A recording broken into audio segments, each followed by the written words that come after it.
I'm Megan Schanie, Manager of School and Teacher Programs here at the Fraser Museum, and I'm standing here in front of two really interesting artifacts that relate to Kentucky and the United States during the 1800s. A large clock face that used to hang at the Town Clock Church over in New Albany, Indiana, and over here we have an 1821 estate bill of sale from Madison County, Kentucky. Although it's very hard to wrap our heads around this now, the fact is that in this time period that we're talking about, enslaving another person was actually legal in Kentucky.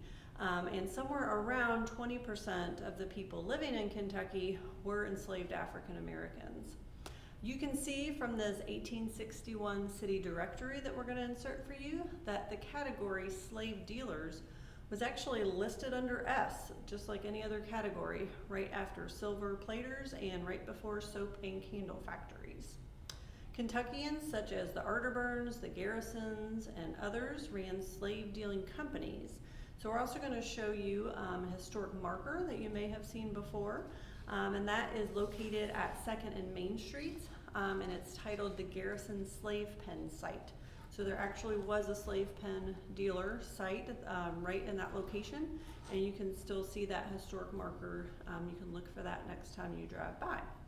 Now we're going to take a closer look at the 1821 Estate Bill of Sale from Madison County, Kentucky, and find out what we can from looking closely at the document. If we look closely, we can see that the Bill of Sale includes the names of many enslaved who were being treated as property and sold as part of an estate once their owner passed away. Jenny, Betsy, Ritter, George, Moses, Hannah, and one person, actually two, just listed as one woman and child without even a name, each with a price next to their name. As you can see, Jenny, for example, was sold for $391. When a slave owner died, this could lead to devastating consequences for those that he or she was enslaving, since there became a higher likelihood of them being sold, often separately, away from each other. Husbands from wives, parents from their very young children. When an enslaved person ran away, it was often at a crisis moment like this, in an attempt to keep from being separated from a loved one. If you haven't heard of Lucy and Thornton Blackburn, you should Google them.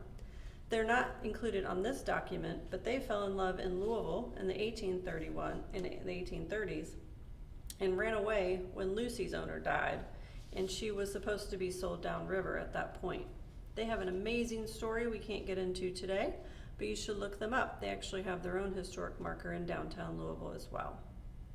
Now let's take a closer look at this clock face. Built in 1852, the Second Baptist Church, familiarly known as the Town Clock Church, is still located in New Albany, Indiana, and that's just a few blocks from the Ohio River. So this clock face used to be located there. At the time, the river was an important dividing line between Kentucky, as a state that allowed slavery, and Indiana, which was a free state. That means if you were living in Louisville as an enslaved person in the 1800s, you could literally look across the river onto free land.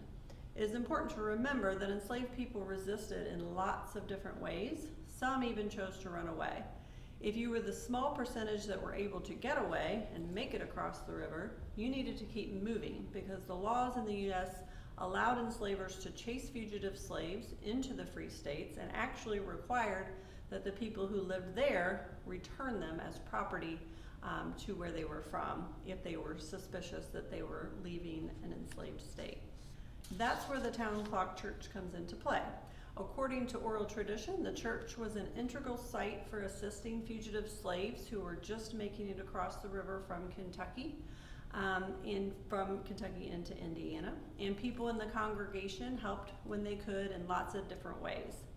So you can learn more about the Town Clock Church if you Google them. They have their own website, and maybe one day you'll be able to visit the church, and actually in the back they have the Underground Railroad Gardens that you can visit as well, and those are located right behind the church. So thanks for joining us today. Stay tuned for more tomorrow, and from our Fraser family to yours, we'll see you virtually until we can see you in person.